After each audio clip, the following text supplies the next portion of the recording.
Watching a snowboarding vid. Do you think of snowboarding, Doyle? It's very good. It's funny one actually. We've just been looking at some wonderful ice and like glaciers, and the matter came up. And he goes, "Why don't we build ships out of ice?" And funny enough, Second World War, the British with the Canadians developed a ship which was supposed to be made out of ice and sawdust.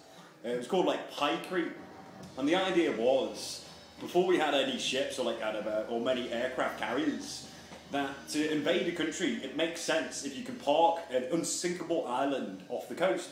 Like the enemy are going to find it very difficult to move. And so to do this, they developed a mix of sawdust and ice, which when mixed together is very, very dense, much more stronger than either or individually. And it had a remarkable quality in the sense that if it was in a large volume, it would take a huge amount of time to melt.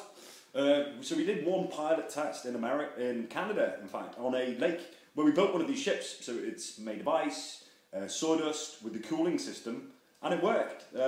From what I can gather, this ship is still at the bottom of the lake in Canada as we speak. The original design called for a ship of, I think it's about 1.5 million tons, 2 million tons ice ship, where there'd be cooling on board, and the walls of the actual vessel were going to be 25, 30 feet wide.